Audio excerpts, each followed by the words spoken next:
विद्यार्थी मित्रांनो, आज आपण गणित भाग 1 प्रकरण पहिले linear equations in two variables म्हणजेच दोन चलातील रेषीय समीकरणे या प्रकरणाला सुरुवात करत आहोत. सुरुवातीला आपण लिनियर इक्वेशनचा जनरल फॉर्म्युला कसा आहे तो जरा समजावून घेऊया. लिनियर इक्वेशन म्हटलं की त्या समीकरणामध्ये जी चलं दिलेली असतात त्या चलाचा घातांक हा 1 असला पाहिजे. म्हणजेच आपल्याला त्याची डेफिनेशन अशी करता येईल की an equation in two variables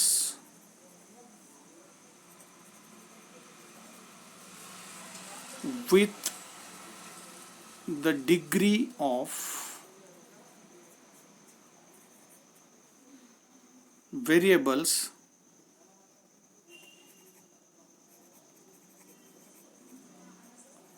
is 1 is called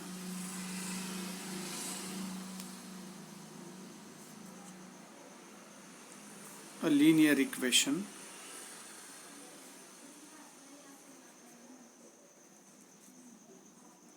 In two variables.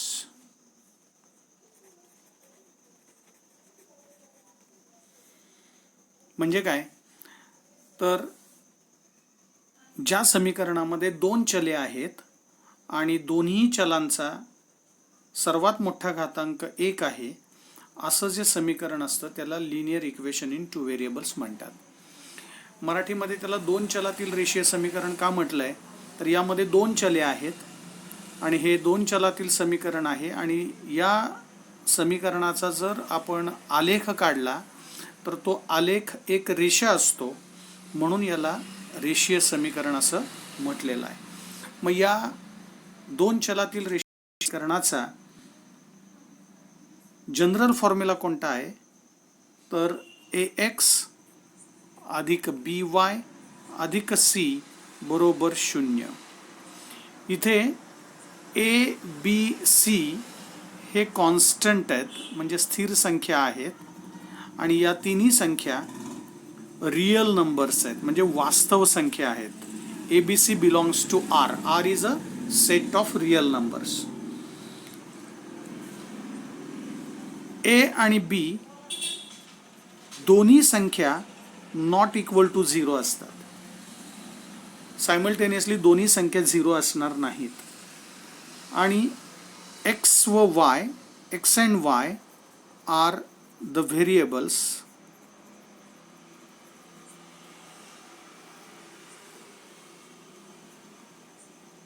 ax plus by plus c is equal to 0 हा लिनियर इक्वेशन इन टू व्हेरिएबल्सचा जनरल फॉर्म्युला आहे किंवा यालाच स्टँडर्ड फॉर्म्युला पण म्हणता येईल.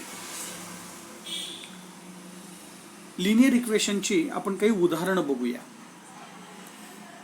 फॉर एक्झाम्पल पहिलं उदाहरण बघूया. 4m plus 3n is equal to 12. या उदाहरणामध्ये बरोबरचं चिन्ह आलेलं आहे म्हणजे हे समीकरण आहे. समीकरण म्हटलं की त्याला दोन बाजू आल्या, डावी बाजू आणि उजवी बाजू, left hand side right hand side. Left hand साईडला आहे 4m प्लस 3n आणि राईट हँड साईडला आहे 12. आता यामध्ये व्हेरिएबल कोण आहेत तर m आणि n हे व्हेरिएबल आहेत. m and n are variables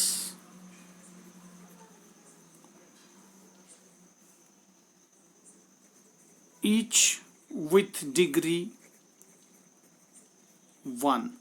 m चा घातांक 1 आहे, n चा घातांक 1 आहे म्हणजे इथे घातांक दोन्ही व्हेरिएबल्सचे हायेस्ट इंडेक्स 1 आहे म्हणून हे लिनियर इक्वेशन आहे. Therefore given equation is a linear equation in two variables.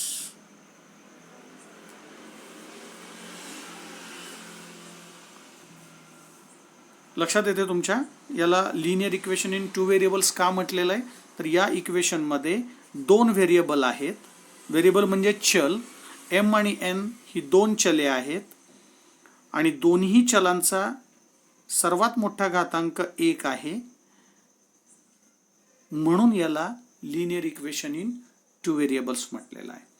दुसरं उदाहरण बघूया. 6y - 3 = 0. या इक्वेशन मध्ये फक्त एकच व्हेरिएबल आहे y, म्हणून हे linear equation in two variables होणार नाही. This is linear equation in one variable, but we can convert it into linear equation in two variables. पण आत्ता हे equation linear equation in one variable आहे, कारण आपण पाहिलं होतं की ए आणि बी दोन्ही सायमल्टेनियसली 0 असता कामा नयेत. इथे ए 0 आहे, त्यामुळे इथे एक्सची टर्म नाही आहे, फक्त एकच व्हेरिएबल आहे वाय. त्यामुळे हे linear equation in one variable आहे, कारण वायचा इंडेक्स 1 आहे. म्हणून here only one variable is y. Therefore, it is not a linear equation in two variables.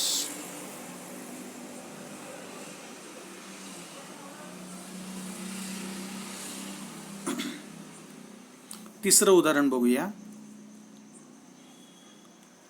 4/x plus 5/y = 4. आपण जो स्टँडर्ड फॉर्म्युला पाहिला आहे तो असा आहे ax + by + c = 0. इथे x आणि y हे जे व्हेरिएबल्स आहेत ते अंशात आहेत, न्यूमरेटरमध्ये आहेत. पण आता या उदाहरणामध्ये x आणि y हे व्हेरिएबल्स आहेत ते छेदामध्ये आलेले आहेत, म्हणजेच डिनॉमिनेटरमध्ये आहेत.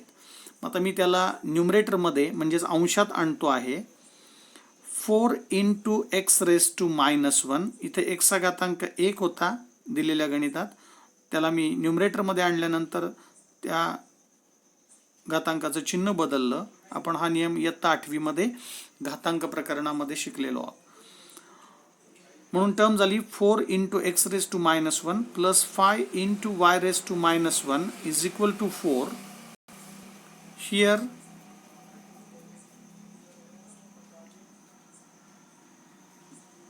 degree of variables is -1. Therefore, it is not a linear equation.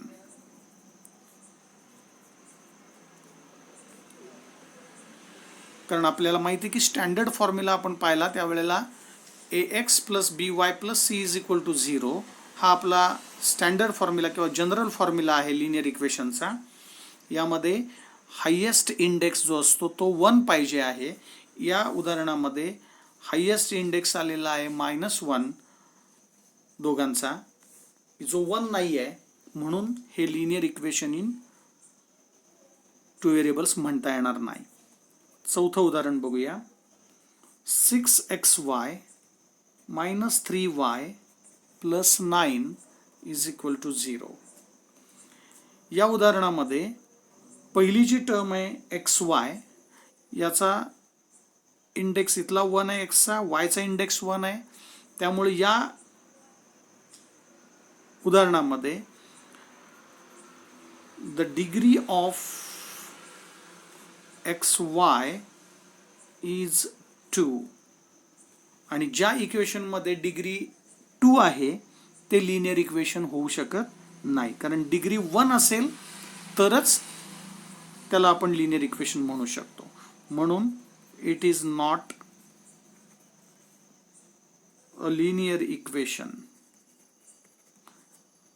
जरी यामध्ये 2 व्हेरिएबल असले x आणि y, पण त्याची डिग्री 2 आलेली आहे, 1 नाही आहे, म्हणून याला आपण linear equation in two variables म्हणू शकत नाही. म्हणजे थोडक्यात काय तर लिनियर इक्वेशनचा जनरल फॉर्म्युला काय असेल पहा, ax plus by plus c is equal to 0. A, B, C are real numbers, but A not equal to 0 and B is also not equal to 0 simultaneously, and x and y are the variables. ज्यामध्ये x आणि y या दोन्ही व्हेरिएबल्सची degree 1. So x and y are the two variables having degree 1.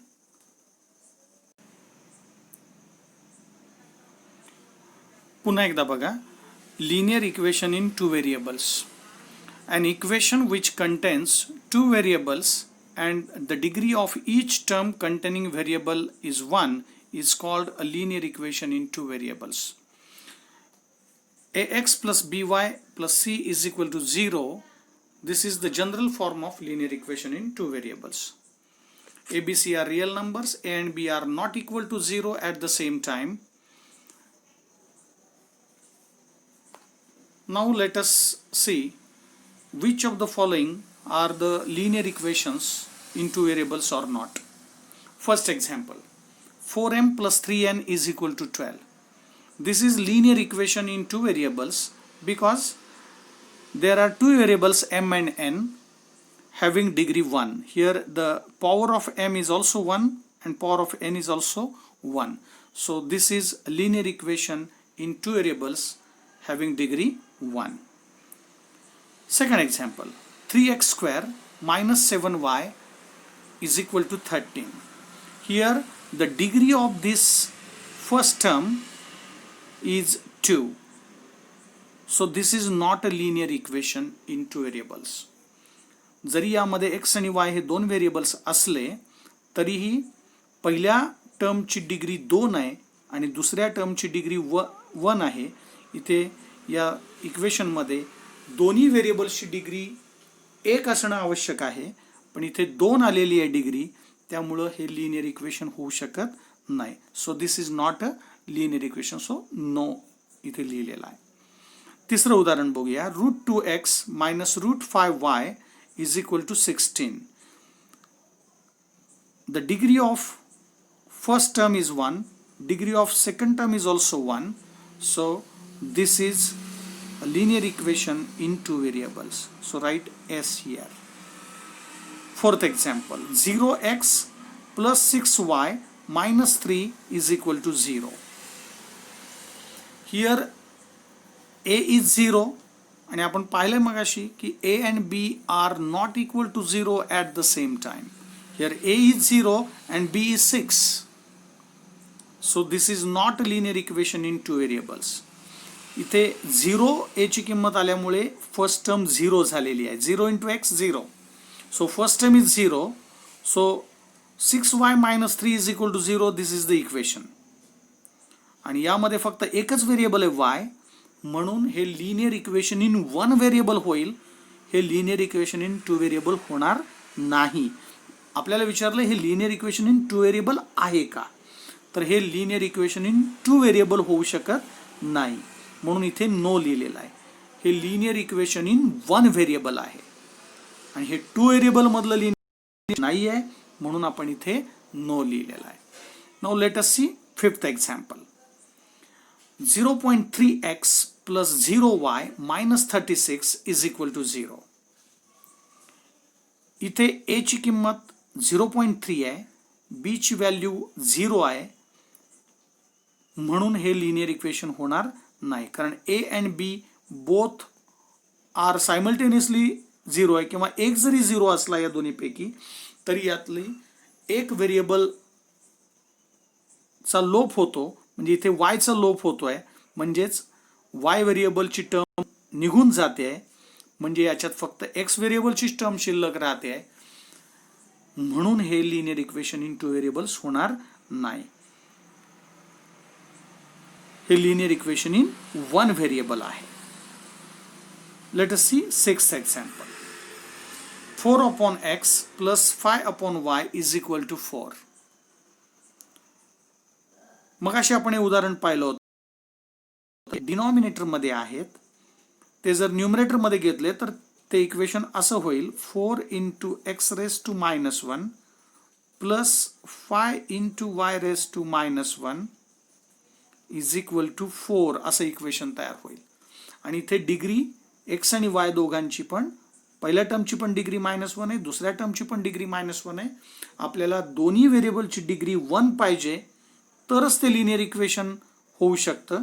इथे दोघांची degree -1 आलेली आहे, त्यामुळे हे linear equation in two variables होऊ शकत नाही, म्हणून इथे आपण नो लिहिलेला आहे. शेवटचं एक्झाम्पल बघूया. 4xy minus 5y minus 8 is equal to 0. यामध्ये फर्स्ट टर्मची डिग्री 2 आहे, कारण एक्सचा पॉवर 1 आहे, वायचा पॉवर 1 आहे. आपण नवीमध्ये शिकलो आहे की एका टर्ममध्ये जर अनेक व्हेरिएबल्स असतील तर त्याची डिग्री काढताना पॉवरशी सम घेतात.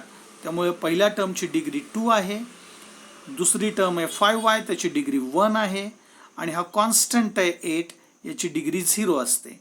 त्यामुळे इथे या इक्वेशनची डिग्री हायेस्ट इंडेक्स आलेला आहे 2, म्हणून हे linear equation in two variable होऊ शकत नाही. कारण linear equation in two variables कधी म्हणू शकतो? ज्या वेळेला त्यामध्ये दोनच व्हेरिएबल पाहिजेत, एक्स आणि वाय, आणि दोघांची डिग्री 1 पाहिजे, म्हणजे हायेस्ट इंडेक्स हा 1 पाहिजे, तरच त्याला linear equation in two variables म्हणता येईल. म्हणून लिनियर इक्वेशनचा जनरल फॉर्म्युला कोणता आहे? तर हा आहे ax plus by plus c is equal to 0.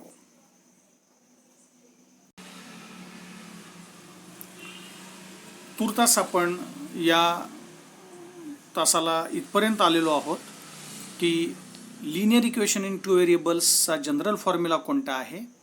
आणि जनरल फॉर्म्युला असा आहे ax plus by plus c is equal to 0. a आणि b not equal to 0 simultaneously. X and y are the two variables having degree 1.